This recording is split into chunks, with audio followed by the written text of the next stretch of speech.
Hey guys, this is Comic Uno, and today I'm doing a review for Teen Wolf. Really glad to be reviewing this show again, even though it is the final season. But I am excited to see what this final season will bring. So we do have our first half of the final season, and here we get to see our pack kind of normal again. You know, they're friends, they're dealing with their senior year of high school. We got the little puppies also dealing with their own drama too. It's kind of cool to kind of see them a little separated though. The younger part of the pack and of course our older part of the pack, but they still feel, you know, obviously like the full pack, which I've missed because last season was all about separation and, you know, we finally went through that hurdle and we're getting back to the kind of the basics of Teen Wolf, so I like that. But the big story here is that there's these ghost riders who are kidnapping people's memories, we'll say. Kidnapping people and erasing them from reality. And Stiles is the one who's kind of knowledgeable about this. He knows something's going on, even though there hasn't been a lot of supernatural craziness in the past 3 months. He knows something is going on here, so he's actually the next target, and Lydia is actually the only person that does remember Stiles as Stiles gets kidnapped, but the cliffhanger is that she does not remember by the end of the episode. So what happened to Stiles, and who are these Ghost Riders?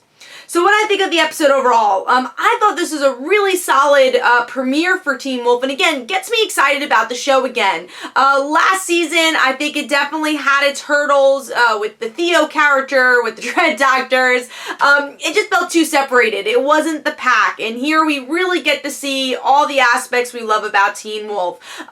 Great character development. I could have used a little bit more supernatural stuff besides the villain. I want to see some more abilities here, especially because we don't know some of the characters, what their extent of their abilities are. Of course, you can't get it all in the premiere, but we did get a couple of supernatural stuff. Like, we even got Malia in her coyote form, which was cool.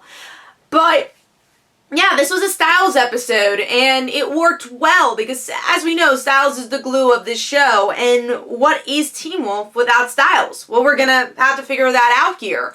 How are things gonna seem different? Will Lydia start to remember? Love that it's Lydia who is the last one to remember, and we'll see, is it because of their connection? Is it because of her Banshee powers? Who knows? But it's such a heartbreaking scene where you see Stiles just trying to find someone who remembers him, and I like the concept of the villain. I do think some of the designs look a little familiar to the Dread Doctors, which again, didn't really like those villains, but I love the concept of these villains and reworking our Teen Wolf world, and what is Teen Wolf without their characters? Because it is such a character-driven show.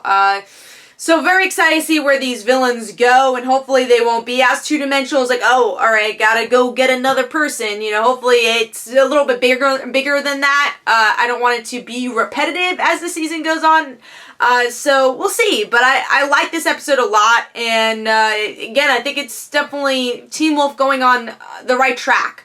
And yeah, we'll see where it goes. So those are my thoughts. Of course, I have a Teen Wolf review next week. My Teen Wolf reviews tend to be a little late, I'm sorry, in the night, because I do my Frontline Live show, and that's while Teen Wolf is on, and I have to watch the episode and all that. So hopefully you guys enjoy these late night Teen Wolf reviews. So that's gonna, you know, be when the episode reviews come out. Also, one thing I want to recommend, I did a review on Sweet Vicious when it premiered at New York Comic Con. Love the show, so totally recommend that, because that's the show right after Teen Wolf. So I wanted to recommend that again, and go check out my review if you have the chance. So this is Comic Uno. Don't forget to follow me on Twitter. Don't forget to like my Facebook page. Also, description below, there are links for my comic book, Like Father, Like Daughter. And don't forget to like the Facebook page of Like Father, Like Daughter. And I'll see you guys later.